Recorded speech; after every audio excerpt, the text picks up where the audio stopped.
I've had a lot of people asking me about the election and the state of America. And I've had a lot of people tell me that they feel the state of America or democracy as we know it is in peril. And much of that is centering around the current election. And I mean, people that I respect, very well educated, established historians, have said this as well, not just, you know, regular people. And I don't understand it. I'm trying to talk to as many people about it as I can. Not that I care about politics in any way, but I do care about the country and I care about history. Now, many people cannot understand how you can separate the two, but you can. This is what I don't understand. Our government and political structure broadly, when it comes to the representative process and the inclusion of most people, especially poor people, historically is a sham, especially when it comes to minorities. And there is no better evidence of that than this most recent election. It is very difficult to process how anyone can take seriously that anyone believes that the American populace voted for two people well past their intellectual primes. Now, we're just talking chronology now. To be the representative of the country, 177, 1/80. That just doesn't make sense. It just doesn't make sense. We all have family members that age.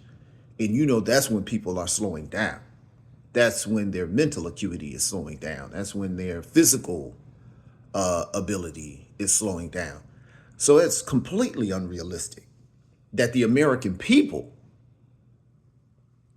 would find those two people out of everybody in this country. Think about how many smart people you know at universities and companies and libraries and all. Those are the two. And anyone who has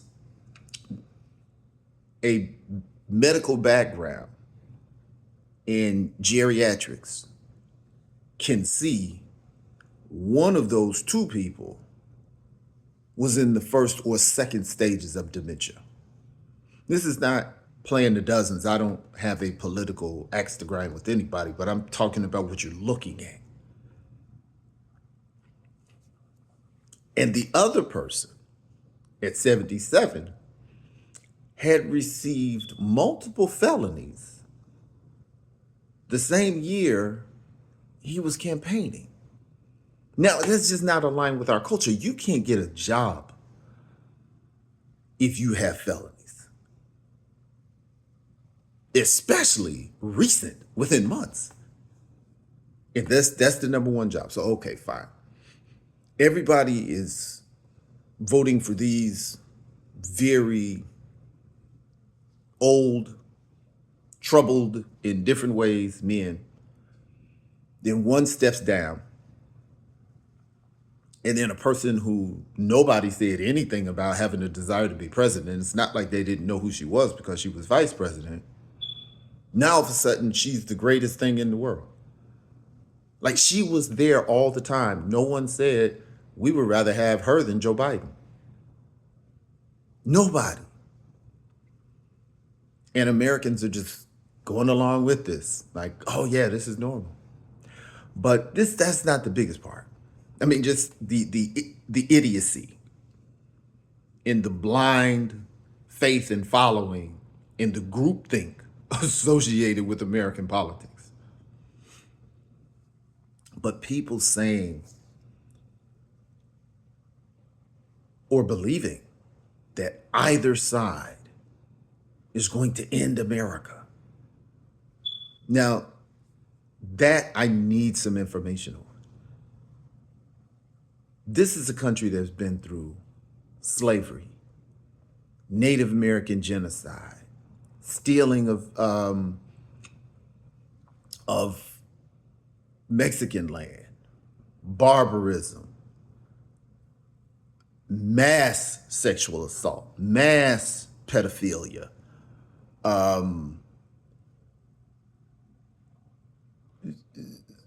did I say slavery, Civil War, Revolutionary War, World Wars, Vietnam War, Korean War, Pearl Harbor, Plessy versus Ferguson, Brown versus Board of Education, civil rights, Black Panthers, Black Wall Street, race wars, George Floyd, war on drugs, mass incarceration. And these two idiots is what's going to ruin America or democracy? These two? I don't understand it. America, or the American government, is nothing but a corporation to regulate the things that rich people don't want to pay for. They don't run the government. They don't run the country. Billionaires run the country. That goes back to Andrew Carnegie, Vanderbilt, J.P. Morgan, John D. Rockefeller. The business, our form of government is capitalism. Our economic system is capitalism. Democracy, majority rules, and capitalism, survival of the fittest, don't coincide. They're two different things. They go in two different directions. So who is president has nothing to do with the fate of the country. And this country has killed presidents when they were a problem. So how anyone can even think, because at first I thought people were, just being hyperbolic to make a point. But then I started hearing this in academia, where people really believe that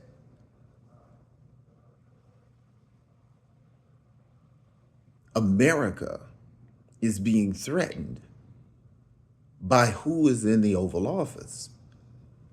But if who was in the Oval Office affected America, that person would not be appealing to industry to help them get to be president. Those money people are not going to let somebody who gets a check mess up their money. That goes back to the colonies. Industry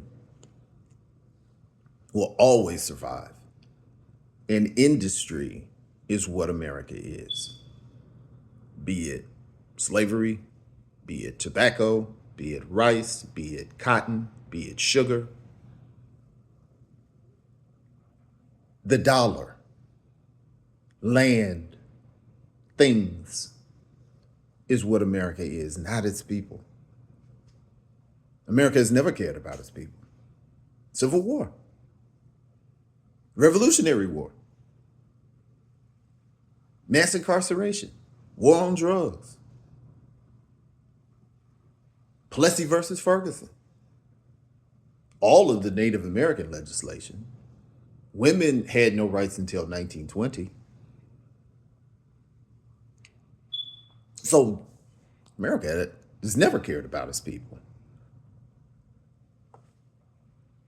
historically. And America is subjective. But I'm really interested in why people think this election, well, I, maybe people are just repeating what they're hearing from the people who need you to be interested. Because I can see the newspapers are, trying to make this something that is not, so you can read the newspaper or click their channel or watch their debate or whatever.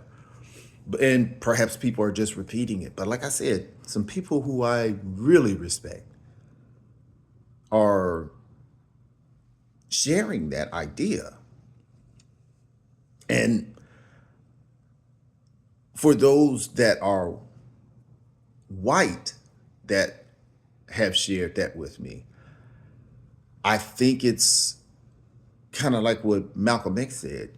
And that's why I have no alarm, is chickens coming home to roost. America has always created a climate of hate, a climate of violence. And white American culture never cares until it affects them. When the CIA was putting drugs in the black community and it was crack, and they had the war on drugs and was locking everybody up, white people didn't care. But now it's fentanyl and opioids, and it's not in our community, it's in the white community. Now it's turned back to an epidemic, and it's being treated as a health problem, and they're not locking people up. You're not seeing all of these drug dealers and arrests and deaths and all of this stuff. You're not seeing it. It's more people dying from the opioid crisis in Chicago than it is black people shooting each other. But black people shooting each other is on TV. So a lot of this is propaganda, and we're living in it. It's history right now.